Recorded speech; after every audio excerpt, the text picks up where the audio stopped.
ମୁଁ ଓମ୍ ପ୍ରକାଶ ପାତ୍ର ଆପଣଙ୍କୁ ସ୍ୱାଗତ କରୁଛି ମୋ YouTube channel M R study ଏକାଡେମୀକୁ। ଆଶା କରୁଛି ସମସ୍ତେ ଭଲରେ ଥିବେ ଏବଂ ଆଗାମୀ ପରୀକ୍ଷା ପାଇଁ ଆପଣଙ୍କ ପ୍ରିପାରେସନ୍ ଭଲ ଭାବରେ ଚାଲିଥିବ।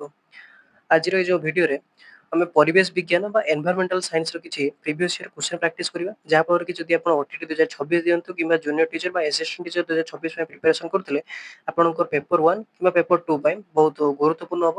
ତେଣୁ ଭିଡିଓଟି ଭଲ ଲାଗିଲେ ଭିଡିଓଟିକୁ ଆପଣ ଲାଇକ୍ କରିଦେବେ, ଚ୍ୟାନେଲଟିକୁ ସବସ୍କ୍ରାଇବ କରିଦେବେ ଏବଂ ଗୋଟେ ଭଲ କମେଣ୍ଟ ସେକ୍ସନରେ ଦେଇଦେବେ। ତେଣୁ ଯିବା କ୍ୱେଶ୍ଚନଟିକୁ ଦେଖିବା କ'ଣ ସବୁ ଅଛି। ପ୍ରଥମ କ୍ୱେଶ୍ଚନଟି ଅଛି, କେଉଁଟି ପ୍ରାଥମିକ ଚିକିତ୍ସାର ଲକ୍ଷ୍ୟ ନୁହେଁ? ଯୋଉଟାକି ଆମର କ'ଣ କୁହାଯାଏ, ଫାର୍ଷ୍ଟ ଏଡ୍‌ର କୋଉଟା ଏମ୍ ନୁହେଁ। ଅପସନ୍ ଗୁଡ଼ିକ କ'ଣ ରହିଛି? ଆହତର କଷ୍ଟ ଲାଘବ କରିବା, ଅବସ୍ଥାରେ ଉନ୍ନତି ଆଣିବା, ଅସ୍ଥାୟୀ ଚିକିତ୍ସା କରିବା ନା ସ୍ଥାୟୀ ଉପଶମ କରିବା। ହେଲା, ଯୋଉ ପ୍ରାଥମିକ ଚିକିତ୍ସାର ତାର ଗୋଟେ ଲକ୍ଷ୍ୟ ନୁହେଁ କୋଉଟା? ସଠିକ ଉତ୍ତର ହେବ ସ୍ଥାୟୀ ଉପଶମ କରିବା। ଆମେ ପ୍ରାଥମିକ ଚିକିତ୍ସା କରିଥାଉ କ'ଣ? ଯେହେତୁ ଗୋଟେ ଆହତ ହେଇଥିବ ତାର କିଛି କଷ୍ଟ ଲାଘବ ହେଇପାରିବ ଆଉ ଅବସ୍ଥାରେ ଟିକେ ଉନ୍ନତି ଆସିପାରିବ ଆଉ ଅସ୍ଥାୟୀ ଚିକିତ୍ସା କରିବା। ତା ମାନେ ନୁହେଁ ଆମେ ସ୍ଥାୟୀ ଉପଶମ କରିପାରିବା କୋଉଥିରେ? ଆମର ପ୍ରାଥମିକ ଚିକିତ୍ସାରେ। ତେଣୁ ଏଇଟା ହେଲା। ତାପରେ ଏଇଟା ଆମର ପେଡାଗୋଜିକାଲ କ୍ୱେଶ୍ଚନ ଅଛି। ଏଇଟା ହେଲା ଜିଓଗ୍ରାଫିକାଲ କ୍ୱେଶ୍ଚନ। ସର୍ବଦା ପୃଥିବୀର ଅକ୍ଷ ଏହାର କକ୍ଷପଥ ଲମ୍ବ ଭାବରେ ରହୁଥିବାରୁ ଏଠାରେ ଋତୁ ପରିବର୍ତ୍ତନ ଘଟିଥାଏ। ହେଲା, ଅପସନ ଦେଇଛି ପଏଣ୍ଟ ଗୁଡାକ, ତା ଭିତରୁ ଠିକ ଭୁଲ କୋଉଟା ଭୁଲ କୋଉଟା ବାଛିବାକୁ ପଡିବ। ପ୍ରଥମେ ଏଟା ଥିଲା। ଦ୍ୱିତୀୟଟି ଦେଇଛି ଗ୍ରହାଣୁ ପୁଞ୍ଜର କକ୍ଷ ପୃଥିବୀ ଓ ମଙ୍ଗଳ ଗ୍ରହ ଦ୍ୱୟର କକ୍ଷ ମଧ୍ୟରେ ରହିଥାଏ। ତୃତୀୟରେ ଦେଲା ୟୁରେନ୍ସ ଗ୍ରହ ଏହାର ଅକ୍ଷ ଚାରିପଟେ ପଶ୍ଚିମରୁ ପୂର୍ବ ଆଡକୁ ବୁଲିଥାଏ। ହେଲା, ତିନିଟା ଭିତରୁ କୋଉଟା ଠିକ କୋଉଟା ଭୁଲ ହବ? ଏର ସଠିକ ଉତ୍ତରଟି ହବ ଅପସନ ନମ୍ବର ସି, যেটা কি কোন ଅଛି ଆଇ ଆଉ 3i ଭୁଲ ଅଛି କିନ୍ତୁ 2i ଟା ଠିକ ଅଛି। ମାନେ ଗ୍ରହାଣୁ ପୁଞ୍ଜର କକ୍ଷ ଆଉ ପୃଥିବୀ ମଙ୍ଗଳ ଗ୍ରହ ଦ୍ୱୟର କକ୍ଷ ମଧ୍ୟରେ ରହିଥାଏ। ହେଲା, ଗ୍ରହାଣୁ ପୁଞ୍ଜ ଯୋଉ ରହିଛି, କିନ୍ତୁ ପୃଥିବୀ ସର୍ବଦା ପୃଥିବୀ ଅକ୍ଷ ଏହାର କକ୍ଷ ପଥ ପ୍ରତି ଲମ୍ବ ଭାବରେ ରହୁଥିବାରୁ ଋତୁ ପରିବର୍ତ୍ତନ ନା ଲମ୍ବ ଭାବରେ ନଥାଏ, 23.5 ଡିଗ୍ରୀ ମାନେ 23 ଡିଗ୍ରୀ ହାଫ ଏତିକି ରହିଥିବା ଯୋଗୁଁ କ'ଣ ହୋଇଥାଏ, ଆମର ଋତୁ ପରିବର୍ତ୍ତନ ହେଇଥାଏ। ଆଉ ହଉଛି ୟୁରେନ୍ସ ଗ୍ରହ ଏହାର କକ୍ଷ ଅକ୍ଷ ଚାରିପଟେ ପଶ୍ଚିମରୁ ପୂର୍ବକୁ ନ ଘୁରିକି ପୂର୍ବରୁ ପଶ୍ଚିମକୁ ବୁଲିଥାଏ। ମନେ ରଖିଥିବେ ହେଲା, ୟୁରେନ୍ସ ଟା। ପରବର୍ତ୍ତୀ ପ୍ରଶ୍ନ ରହିଛି, ଭାରତର ନିମ୍ନୋକ୍ତ କେଉଁ ଉପକୂଳରେ ଅନେକ ଗୁଡ଼ିଏ ଉପହ୍ରଦ ରହିଥାଏ? ଯେଟାକି ଆମେ କ'ଣ କୁହନ୍ତି, ଉପହ୍ରଦ କ'ଣ କୁହନ୍ତି? ଲେଗୁନ୍ସ। ହେଲା, ଲେଗୁନ୍ସ ବୋଲି କୁହନ୍ତି। ଆମର କୋଉ କୋଷ୍ଟରେ, ଇଣ୍ଡିଆର କୋଉ କୋଷ୍ଟରେ ସବୁଠୁ ଅଧିକା ଲେଗୁନ୍ସ ରହିଛି? ଅପସନ କ'ଣ ରହିଛି? କରମଣ୍ଡଳ, କଙ୍କଣ, ମାଲାବାର ଆଉ ଓଡିଶା। ହେଲା, ସଠିକ ଉତ୍ତର କ'ଣ ହବ? କୋଉ କୋଷ୍ଟରେ ଆମେ ଅଧିକ ଲେଗୁନ୍ସ ବା ଉପହ୍ରଦ ଦେଖିବାକୁ ପାଇଥାଉ? ଅପସନ ନମ୍ବର ସି, ଯେଟା କି ମାଲାବାର। ହେଲା, ମାଲାବାର କୋଷ୍ଟରେ ଅଧିକ ପରିମାଣରେ କ'ଣ ଥାଏ? ଆମର ହଉଛି ଆମର ଲେଗୁନ୍ସ ଥାଏ। ମାଲାବାର କୋଷ୍ଟ ହଉଛି ଏଇଟା।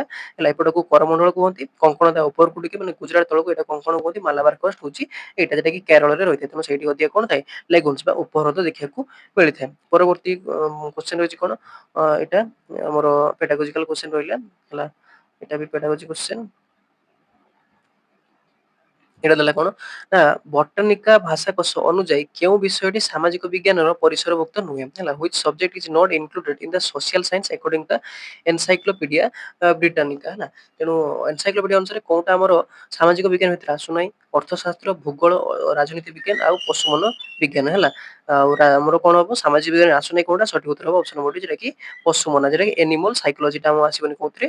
ଆମର ସାମାଜିକ ବିଜ୍ଞାନ। ହେଲା, ପର କ୍ୱେଶ୍ଚନ ରହିଲା କ'ଣ? କାଳବୈଶାଖୀ ଦ୍ୱାରା ହେଉଥିବା ବୃଷ୍ଟିପାତ ନିମ୍ନୋକ୍ତ କେଉଁ ଫସଲ ଦ୍ୱୟ ନିମନ୍ତେ ଉପକୂଳ ହୋଇଥାଏ? କାଳବୈଶାଖୀ ବୃଷ୍ଟିରେ ବହୁତ ଅଧିକ ପରିମାଣରେ ବୃଷ୍ଟିଟା ହେଇଥାଏ।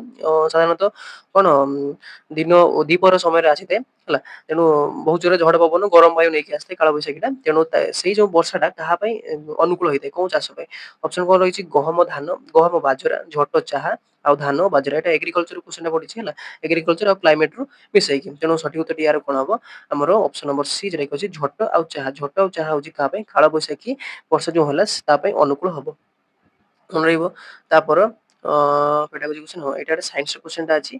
କହିଛି କ'ଣ? 10 ମିଟର ପର ସେକେଣ୍ଡ ବା ସେକେଣ୍ଡ ଇନଭର୍ସ, ଯୋଉଟା କି ପରିବେଗରେ ଗତିଶୀଳ 5 କେଜି ବସ୍ତୁସ୍ଥ ବିଶିଷ୍ଟ ଗୋଟେ ବସ୍ତୁ ଉପରେ ବଳ ପ୍ରୟୋଗ କରିପାରୁ 25 ସେକେଣ୍ଡରେ ତାହା ପରିବେଗ 35 ମିଟର ପର ସେକେଣ୍ଡ ହେଲା।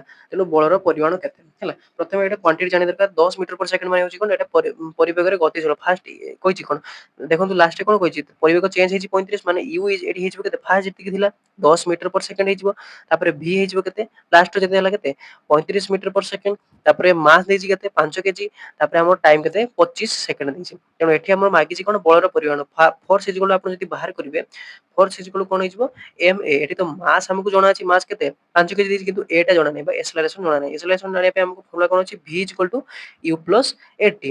ତେଣୁ ଏଠି ଭି ଆମର ଜଣା ଅଛି 35 ମିଟର ପର ସେକେଣ୍ଡ, ୟୁ ଦେଇଛି 10, ଆମର ଟି ଦେଇଛି 25, ଏ ବାହାରିଯିବ। ହେଲା, ତେଣୁ ଏ ବାହାରିଲା ପରେ ସେ ଏଟା ଆଣିକି ପୁଟ୍ କରିଦେବେ କୋଉଠି ଆମର ଏଫ୍ ଇଜ ଇକ୍ୱାଲ୍ ଟୁ କଣ ଏମ୍ ହେଉଛି କେତେ 5 କେଜି ଇଣ୍ଟୁ ଏ ହେଇଯିବ ଏଠି କେତେ ହଉଛି 1 ହେଲା ଏକ୍ସେଲରେସନ ବାହାରିବ କେତେ 1 ତେଣୁ ହେଇଯିବ କେତେ ଆମର ଏମ୍ ଇଜ ଇକ୍ୱାଲ୍ ଟୁ ହେଇଗଲା ସେଇ 5 ନ୍ୟୁଟନ ହେଲା ତେଣୁ ୟାର ଆନ୍ସର ହବ କେତେ ନା 5 ନ୍ୟୁଟନ ଅପସନ ନମ୍ବର ସି ତେଣୁ ଆମେ 5 ନ୍ୟୁଟନ ବଳ ଦେଲେ ଏଟା ଆମର ସେ କେତେ 25 ସେକେଣ୍ଡରେ 35 ମିଟର ପର ସେକେଣ୍ଡରେ ପହଞ୍ଚି ପାରିବ ବୁଝିପାରିଲେ ତାपर କ୍ୱେଶ୍ଚନ ଦେଇଛି ଏଟା ଅଛି ଆମର ହିଷ୍ଟ୍ରିର କ୍ୱେଶ୍ଚନଟା ଭାରତରେ କେବେ ପ୍ରଥମ ସ୍ୱାଧୀନତା ସଂଗ୍ରାମ ସଂଗଠିତ ହେଇଥିଲା 1857 1920 1930 1942 ତେଣୁ ଭାରତର ପ୍ରଥମ ସ୍ୱାଧୀନତା ସଂଗ୍ରାମ କାହାକୁ କୁହାଯାଏ 1857 ରିଭଲ୍ଟ ଯୋଉ ହେଇଥିଲା ସେଟାକୁ କଣ କୁହାଯାଏ ସିପାହୀ ବିଦ୍ରୋହ କଣ କୁହାଯାଏ ଭାରତର ପ୍ରଥମ ସ୍ୱାଧୀନତା ସଂଗ୍ରାମ କେଉଁଠି ଏକ ଭୂତାଣୁ ଜନିତ ରୋଗ ନୁହେଁ ଏଟା ଡିଜିଜ ରୁ କ୍ୱେଶ୍ଚନ ଆସିଲା ଭୂତାଣୁ ଜନିତ ଯୋଉଟା କି ଭାଇରାଲ ଡିଜିଜ କୋଉଟା ନୁହେଁ ସ୍ୱାଇନ ଫ୍ଲୁ ଯକ୍ଷ୍ମା ମିଳିମିଳା ଚିକେନ ଗୁନିଆ ହେଲା ବୀଜାଣୁ ଜନିତ ଭୂତାଣୁ ଜନିତ ଏଗୁଡା ସବୁ ଦେଖିଦେଇଥିବେ ଡିଜିଜ ର କ୍ୱେଶ୍ଚନ ଗୁଡାକ ପଡେ ତେଣୁ ଏଠି ଭୂତାଣୁ ଜନିତ ରୋଗ କୋଉଟା ହବନି ସଠିକ ଉତ୍ତର ହବ ଅପସନ ନମ୍ବର ବି ଯେଟା କି ଯକ୍ଷ୍ମା ଯକ୍ଷ୍ମା ଗୋଟେ କଣ ଭୂତାଣୁ ଜନିତ ରୋଗ ନୁହେଁ ସ୍ୱାଇନ ଫ୍ଲୁ ହବ ଭୂତାଣୁ ଜନିତ ମିଳିମିଳା ଚିକେନ ଗୁନିଆ ବି ସବୁ ହବ କିନ୍ତୁ ଯକ୍ଷ୍ମାଟା କେବେ ଟ୍ୟୁବରକୁଲୋସିସ୍ ଟା କେବେ ଭୂତାଣୁ ଜନିତ ରୋଗ ନୁହେଁ ପରବର୍ତ୍ତୀ କ୍ୱେଶ୍ଚନ ପଲିଟିର ଆସିଲା ସଂସଦର ସଂସଦୀୟ ଗଣତନ୍ତ୍ର ରେ ସାଂସଦ ମାନେ ବିଭିନ୍ନ କାର୍ଯ୍ୟ ପାଇଁ କାହା ନିକଟରେ ଉତ୍ତରଦାୟୀ ରୁହନ୍ତି ଯୋଉ ସଂସଦ ମାନେ ପାର୍ଲାମେଣ୍ଟ ଯୋଉମାନେ ଏମଏଲଏ ସରି ଏମପି ମାନେ ଥାନ୍ତି ସେମାନେ ନିଜର କାମ ପାଇଁ କାହା ପାଖରେ ଉତ୍ତର ଦେଇ ରୁହନ୍ତି ପ୍ରଧାନମନ୍ତ୍ରୀ ପାଖରେ ଲୋକସଭା ପାଖରେ ରାଷ୍ଟ୍ରପତି ପାଖରେ ନା ଦେଶର ଜନସାଧାରଣ ପାଖରେ ହେଲା ଏହାର ସଠିକ ଉତ୍ତର କଣ ହବ ନା ଦେଶର ଜନସାଧାରଣ ପାଖରେ ହେଲା ଅପସନ ନମ୍ବର ଡି ସେମାନେ ଯୋଉ କାମ ଗୁଡାକ କରିଥାନ୍ତି ସେମାନେ କାହା ପାଖରେ ନା ଦେଶର ଜନସାଧାରଣ ପାଖରେ କଣ ରହିଥାନ୍ତି ଉତ୍ତରଦାୟୀ ରହିଥାନ୍ତି ନେକ୍ସଟ ରହିଲା କଣ ବ୍ରିଟିଶ ପାର୍ଲାମେଣ୍ଟ ଦ୍ୱାରା ପ୍ରଣୀତ କେଉଁ ଶାସନ ଖସଡାଟି 1919 ମସିହା ଭାରତ ଶାସନ ଆଇନ ରୂପ ଘୋଷଣା ହେଲା ହେଲା ଯୋଉ ଆମର ଆଡମିନିଷ୍ଟ୍ରେଟିଭ ପ୍ରପୋଜାଲ ଆସିଥିଲା 1919 ମସିହାରେ ସେଟା କାହା ଦ୍ୱାରା ଆମର ପ୍ରଣୀତ ହେଇଥିଲା ମେରଲେ ମେଣ୍ଟୋ ସଂସ୍କାର ଆଇନ ନା ମଣ୍ଟେଗୁ ଚେମ୍ସଫୋର୍ଡ ସଂସ୍କାର ଆଇନ ନା ରାଉଲାତ ଆଇନ ନା ହଉଛି ପିଟ୍ସ ଇଣ୍ଡିଆ ଆକ୍ଟ ହେଲା ତ ସେଇ ଯୋଉ 1919 ମସିହା ହେଲା କୋଉ ଆକ୍ଟ ଅନୁସାରେ ଆମର ଲାଗୁ ହେଇଥିଲା ସଠିକ ଉତ୍ତର କଣ ହବ ଅପସନ ନମ୍ବର ବି ଯାହାକି ମଣ୍ଟେଗୁ ଚେମ୍ସଫୋର୍ଡ ସଂସ୍କରଣ ଆଇନ ହେଲା 1919 ମସିହାରେ ଆସିଲା ସେଇ ମଣ୍ଟେଗୁ ଚେମ୍ସଫୋର୍ଡ ରିଫର୍ମସ ଆକ୍ଟ ଅନୁସାରେ ଲାଗୁ ହେଇଥିଲା ଭାରତରେ ଏଟା ହଁ ଏଟା ଗୋଟେ ସାଇନ୍ସର କ୍ୱେଶ୍ଚନଟା ଆସିଲା ପି ୱାଇ ଓ ଏକ୍ସ ଏକ ଯୌଗିକର ସଂକେତ ଅଟେ ହେଲା ଏଥିରେ ପି ଏକ ଧାତୁ ଆଉ ଓ କ୍ୟୁ ହଉଛି ଗୋଟେ ଅକ୍ସିଜେନ ହେଲା ତେଣୁ ଏକ୍ସ ଯଦି 3 ହୁଏ ଏକ୍ସ ଟା ଯଦି କେତେ 3 ୱାଇ ଟା ହେଇଛି 2 ତେଣୁ ଏଇ ଧାତୁରେ ଫ୍ଲୋରାଇଡ ର ସଂକେତ କଣ ହେଲା ତେଣୁ ଜାଣିବା ଦରକାର ଯେ ଆପଣ ମୌଳିକର ବାହ୍ୟତମ କକ୍ଷରେ କେତେ କଣ ରହୁଛି ତେଣୁ ଯେହେତୁ ଆମର କଣ କହିଛି ଏକ୍ସ ର ଭ୍ୟାଲୁ 3 ତେଣୁ ଏକ୍ସ ଏଠି କଣ ଯେତେବେଳେ ଗୋଟେ ଯୌଗିକ ତିଆରି ହୁଏ ୟାର ଭ୍ୟାଲେନ୍ସି ମାନେ ଲାଷ୍ଟ କକ୍ଷରେ ଯାହା ଥିବ ଏଠିକି ଆସିବ ୟାର ଲାଷ୍ଟ କକ୍ଷରେ ଯାହା ଥିବ ଏଠିକି ଆସିବ ତେଣୁ ଆମର କଣ ଥିଲା ପି ଆଉ କ୍ୟୁ ଥିଲା ୟାର ଆସିବ ଏଠିକି ମାନେ ଏକ୍ସ ଟା ହଉଛି କାହାର ୟା ପାଇଁ ଆଉ କ୍ୟୁ ପାଇଁ ୱାଇ ତେଣୁ ୟାର ଲାଷ୍ଟ ଅକ୍ଷରେ କେତେ ଅଛି ଏକ୍ସ ହଉଛି କେତେ 3 ମାନେ ୟାର ଲାଷ୍ଟ ଅକ୍ଷରେ 3 ଅଛି ଆଉ କ୍ୟୁ ର କେତେ 2 ଅଛି ଯେହେତୁ କଣ କହିଲା କ୍ୟୁ ଜାଗାରେ କଣ ହବ ଆମର ଫ୍ଲୋରିଡ ହେଇଯିବ ଫ୍ଲୋରିନ ର ଲାଷ୍ଟ ଅକ୍ଷରେ କେତେ ଅଛି ନା 1 ଅଛି ତେଣୁ କଣ ହେଇଯିବ ଏଇଟା ଏପଟକୁ ପଳେଇଯିବ ଆଉ 3ଟା ଏପଟକୁ ପଳେଇଯିବ ବୁଝିପାରିଲେ ଏତିକି ଯୌଗିକରେ କଣ ୟାର ଲାଷ୍ଟ ଅକ୍ଷରେ ଯେତିକି ଅଛି ଏପଟକୁ ପଳେଇବ ୟାର ଲାଷ୍ଟ ଅକ୍ଷରେ ଯାହା ଅଛି ଏପଟକୁ ପଳେଇବ ହେଲା ତେଣୁ ଆପଣ ସବୁବେଳେ ମନେ ରଖିବେ କଣ ସବୁବେଳେ 2 ଆଡ କରିଦେବେ 2 ଆଡ ପରେ ଯେତିକି ଏକ୍ସଟ୍ରା ଥିବ ସେଇଟା ହେଇଯିବ କେତେ ନା ଲାଷ୍ଟ ଧର 8 ନାହିଁ ଆପଣ ଦେଖିବେ ଧର 2 ଆଉ 5 ତେଣୁ ଲାଷ୍ଟ ଅକ୍ଷରେ କେତେ 5 ଥିବ 5 ଦବ ନହେଲେ 3 ନବ ସେ ଚେଷ୍ଟା କରିବ 8 ହବା ପାଇଁ ନହେଲେ 2 ହବା ପାଇଁ ହେଲା 2 8 ଏମିତି ବଢି ବଢି ଚାଲିବ ତେଣୁ ଲାଷ୍ଟ ଅକ୍ଷରେ କେତେ କହିଲା ଏପଟକୁ 1 ଆସିବ ସେପଟକୁ 3 ଯିବ ତେଣୁ କୋଉଟା ଠିକ ହବ ଯୌଗିକ ତିଆରି ହବ ଇଣ୍ଟରଚେଞ୍ଜ ହେଇଯିବ ତେଣୁ ସଠିକ ଉତ୍ତର ହବ ଅପସନ ନମ୍ବର ସି ଯେଟା କି ପି ଏଫ 3 ଟା ଏପଟକୁ ପଳେଇ ଆସିବ ଏଫ ର ଯୋଉଟା ଥିଲା ଏପଟକୁ ପଳେଇଯିବ ତେଣୁ ହେଇଯିବ ପି ଏଫ 3 ସଠିକ ଉତ୍ତର ହେଲା ତାପରେ କହିଲା କଣ କେଉଁ ଉକ୍ତିଟି ଠିକ ନୁହେଁ ହେଲା ଅପସନ କଣ ଦେଇଛି ଲୋକସଭାର ସଂସଦ ମାନେ ସିଧାସଳଖ ଲୋକମାନଙ୍କ ଦ୍ୱାରା ନିର୍ବାଚିତ ହେଇଥାନ୍ତି ଲୋକସଭା କଥା କହିଲା ରାଷ୍ଟ୍ରପତି ଲୋକସଭାର ସଂସଦ ମାନଙ୍କ ଦ୍ୱାରା ନିର୍ବାଚିତ ହେଇଥାନ୍ତି ଅପସନ ନମ୍ବର ସି ଅଛି ବିଧାନସଭାର ସଭ୍ୟମାନେ ସେହି ପ୍ରଦେଶର ଭୋଟରଙ୍କ ଦ୍ୱାରା ନିର୍ବାଚିତ ହେଇଥାନ୍ତି ବିଧାନସଭା ଆଉ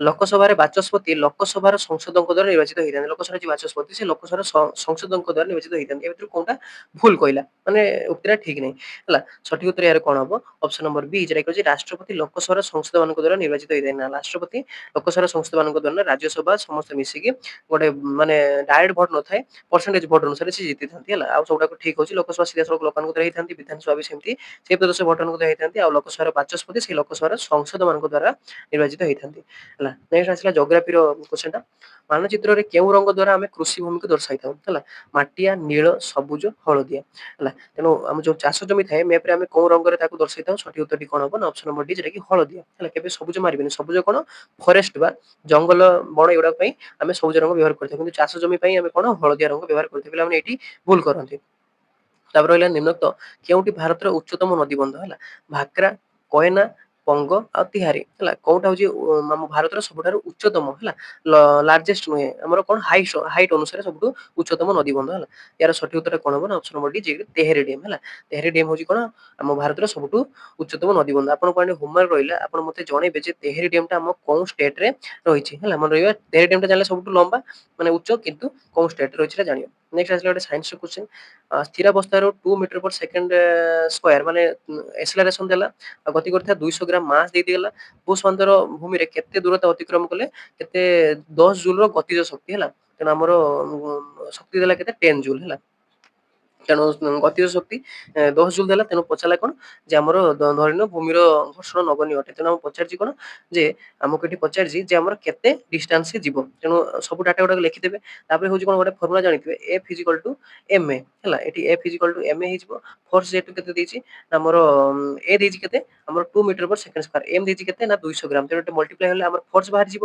ତେଣୁ ଆମର ଗୋଟେ ଫର୍ମୁଲା ଜାଣିଛେ ଯେହେତୁ ଏଠି କଣ ଦେଇଛି 10 ଜୁଲ ତେଣୁ ୱାର୍କ ଇଜିକାଲ ଟୁ କଣ ହେଲା ଯେଠି ଏଠି ୱାର୍କ ଡନ୍ ହଉଛି work is equal to F into S। F ହଉଛି କଣ ଫୋର୍ସ S ହଉଛି କଣ ଡିଷ୍ଟାନ୍ସ। ତେଣୁ ଏଇ ଫର୍ମୁଲା ଗୁଡାକ ଟିକେ ଆଖି ପକେଇ ଦେଇଥିବେ ଦେଖିକି ଆମେ ଜାଣିଥିବା ଦରକାର। ତେଣୁ ଫୋର୍ସ ଆମର ବାହାରିଥିଲା କେତେ ସେଠି ବାହାରିଥିବ 0.4 ଇନଟୁ S ଆମର ଜାଣିନେ ୱାର୍କ ଇଜ 10 ଜୁଲ ହେଲା। ଏଠି ଜୁଲ ହେଲା ତେଣୁ ଏଟା ଆସିକି ପୁରା ଡିଭାଇଡ ହେଇଯିବ S ଇଜିକାଲ ଟୁ ହେଇଯିବ କେତେ ଆମର ନା ହଉଛି 25 ମିଟର ହେଲା। ତେଣୁ ବୁଝିପାରିଲେ ଦିଟା ଖାଲି ଫର୍ମୁଲା ୟୁଜ ହଉଛି ଖାଲି ଡାଟା ଲେଖିଦେବେ ପୁଟ୍ କରିଦେବେ ହେଲା ସରିଲା। ତାପରେ ରହିଲା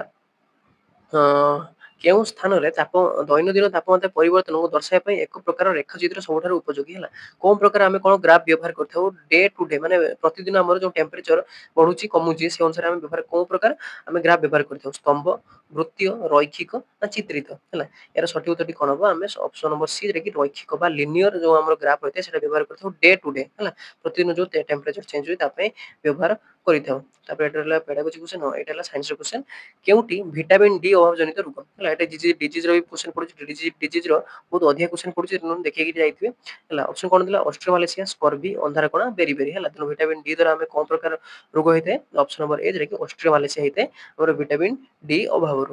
କେଉଁ ପ୍ରକାର ଖାଦ୍ୟରୁ ସବୁଠାରୁ ଅଧିକ ଶକ୍ତି ମିଳେ ହେଲା। ଅପସନ କଣ ଅଛି ଶ୍ୱେତସାର ପୁଷ୍ଟିସାର ସ୍ନେହସାର ଜୀବସାର ହେଲା। ଏହାର ସଠିକ ଉତ୍ତର କଣ ହବ ଅପସନ ନମ୍ବର ସି ସ୍ନେହସାର। ସ୍ନେହସାର ସବୁଠୁ ଅଧିକା ଶକ୍ତି ମିଳିଥାଏ ଶ୍ୱେତସାର ଅପେକ୍ଷା। ତେଣୁ ଶ୍ୱେତସାର ଟା କଣ ହୁଏ ନା ଶ୍ୱେତସାର ଶୀଘ୍ର ଡାଇଜେଷ୍ଟ ହେଇଯାଏ କିନ୍ତୁ ଆମ ସେଥିପାଇଁ ଆମେ ଅଧିକ ଖାଇଥାଉ ଯେଉଁମାନଙ୍କର ପରିଶ୍ରମ କରିଥାନ୍ତି କିନ୍ତୁ ସ୍ନେହସାର ସବୁଠୁ ଅଧିକା ଶକ୍ତି ମିଳିଥାଏ ଶ୍ୱେତସାର ଅପେକ୍ଷା କେତେ 2.3 ଟାଇମ୍ସ ଅଧିକା ଶକ୍ତି ମିଳିଥାଏ ହେଲା ମନେ ରହିବ। ତାପରେ ରହିଲା ଜୋଗ୍ରାଫି ଗୋଟେ କ୍ୱେଶ୍ଚନ ଟା ଭାରତର ନିମ୍ନୋକ୍ତ ଅଞ୍ଚଳ ମାନଙ୍କ ମଧ୍ୟରୁ କେଉଁଠିରେ ସବୁଠାରୁ କମ ବାର୍ଷିକ ବୃଷ୍ଟିପାତ ହୋଇଥାଏ ହେଲା।